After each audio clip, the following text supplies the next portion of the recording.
42 times. 42 documented attempts to kill one of history's most destructive men, and every single one failed. That is not bad luck. That is not coincidence. That is something far more complex, far more disturbing, and far more revealing about the nature of power, paranoia, and the terrifying mechanics of a totalitarian state built around protecting a single human life. In the next 10 minutes, you are going to learn exactly how Adolf Hitler survived decades of assassination plots, from bungled bombs to point-blank shootings that somehow missed. You will meet the individuals who came closest to changing the course of World War II. And you will discover the one factor that historians keep coming back to, the thing that had nothing to do with security details or armored cars, and everything to do with Hitler himself. Stay with this until the end, because the final attempt changes everything you think you know about why he survived so long. To understand why killing Hitler was so extraordinarily difficult, you first need to understand the world he constructed around himself. From the moment he rose to power in 1933, Hitler was not simply a political leader. He was a man who had already survived violence, imprisonment, and a failed coup. He knew, better than almost anyone, that power makes you a target. So he built his existence around the assumption that someone was always trying to kill him.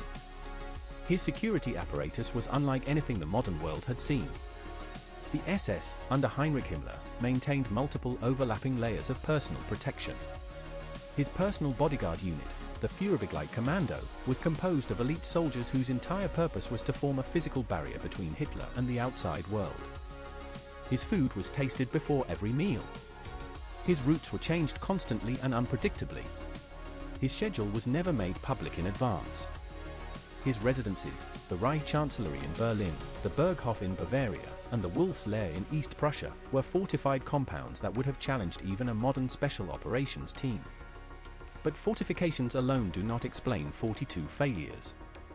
The real story is in the attempts themselves. The earliest serious plot came just 16 days after Hitler became Chancellor. On February 15, 1933, in Miami, Florida, a bricklayer named Giuseppe Zangara opened fire at a political gathering. He was not aiming at Hitler, he was targeting President Franklin Roosevelt. But the story matters because it revealed what a determined individual with a firearm could accomplish in an uncontrolled environment. Hitler's advisors took note. From that point forward, the idea of public exposure was treated as a direct threat. The attempts against Hitler himself began almost immediately after his rise. In 1935, a German exile named Helmut Hirsch was recruited to plant a bomb at Nazi Party headquarters in Nuremberg. He was caught before he could act. In 1936, a Swiss theology student named Maurice Bevaux traveled to Germany specifically to shoot Hitler during a parade in Munich. He positioned himself in the crowd, loaded pistol in hand, and then the Nazi crowds kept raising their arms in the Heil salute, blocking his line of sight every time Hitler passed. Bevaux followed Hitler across multiple events, never finding a clear shot. He eventually ran out of money, was caught trying to stow away on a train, and was executed in 1941. The geometry of a Nazi rally had, without anyone planning it, created an accidental shield. That brings us to the most famous near-miss before the July plot. On November 8, 1939, a carpenter named George Elser nearly changed history with nothing but patience and skill. Elser had spent over 30 nights secretly chiseling out a hiding space inside a pillar at the Bürgerbräukeller in Munich, the very beer hall where Hitler gave his annual speech commemorating the failed 1923 putsch. Elser constructed a bomb with a timer and placed it inside that pillar. The device was so well made that post-war experts called it remarkable for a self-taught craftsman. The bomb detonated exactly as planned, at 9:20 p.m. on November 8. It killed 8 people and injured 63. Hitler had left the building 13 minutes earlier. He had cut his speech short to catch a train back to Berlin due to fog that had grounded his aircraft. 13 minutes. That is the margin by which the Second World War may have been extended by years. The failures kept coming, and each one reveals a different dimension of why assassination is so much harder than it appears in theory. In March 1943, a group of German army officers embedded a bomb in a bottle of Cointreau and placed it aboard Hitler's personal aircraft during a flight from Smolensk to Rassenburg. The detonator failed in the freezing cargo hold. Hitler landed safely. The conspirators had to scramble to retrieve the package before anyone discovered it. Just 8 days later, another officer named Rudolf von Gersdorf volunteered for a suicide mission. He strapped bombs to his body and planned to detonate them while standing next to Hitler during an exhibition at the Berlin Arsenal. Hitler walked through the exhibit in less than 2 minutes, far faster than anticipated, and left before Gersdorf could close the distance. Gersdorf had to excuse himself to a bathroom and hurriedly defuse the bombs strapped to his own chest. This is the pattern that emerges across dozens of attempts. Hitler's unpredictability was itself a weapon. He changed schedules without warning. He arrived early. He left early.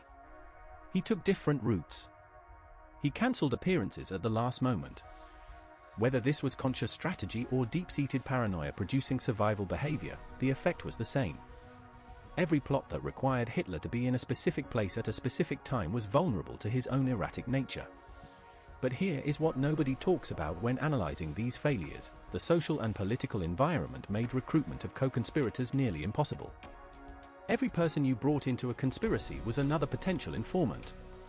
The Gestapo had cultivated a culture of denunciation so thoroughly that ordinary Germans reported their own neighbors, co-workers, and family members for offhand comments. An assassination plot required trust in a society that had systematically destroyed trust. That is why so many attempts were solo efforts by individuals who lacked the resources, access, and support that a proper operation would require. The July 20, 1944 plot was the most sophisticated attempt and the closest anyone came. Colonel Klaus von Stauffenberg, a decorated Wehrmacht officer who had lost an eye, a hand, and 2 fingers in North Africa, placed a briefcase bomb under the conference table at the Wolf's Lair.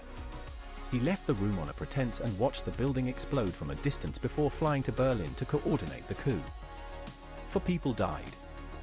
Hitler survived with burst eardrums, a burned leg, and temporary partial paralysis in one arm. Another officer had moved the briefcase to the other side of a heavy oak table support just minutes before detonation.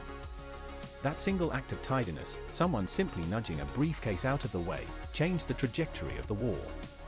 The aftermath was catastrophic for the German resistance. Hitler ordered the execution of nearly 5,000 people connected to the plot. The conspirators were tried before a show court and hanged with piano wire, filmed so Hitler could watch the footage. Every subsequent resistance cell was crushed under the weight of that purge. What the full accounting of 42 attempts actually reveals is a convergence of factors that almost never align in favor of the assassin. Structural security so deep and layered that penetration required either extreme luck or inside access. A target whose movements were genuinely unpredictable even to his own staff. A surveillance state that made conspiracy nearly suicidal. And the cruel randomness of physical circumstances, fog that grounds a plane, a crowd that raises its arms. A briefcase moved 2 feet to the left. Hitler did not survive because he was lucky. He survived because he built a system specifically designed to make assassination fail, and he lived inside that system with the constant awareness that the threat was real. Ironically, it was that same paranoid system, combined with his increasingly irrational military decisions, that ensured Germany's defeat. Before you go, if you learned something valuable today, hit that like button right now. Subscribe to War History for a brand new video every single day. We will see you in the next one.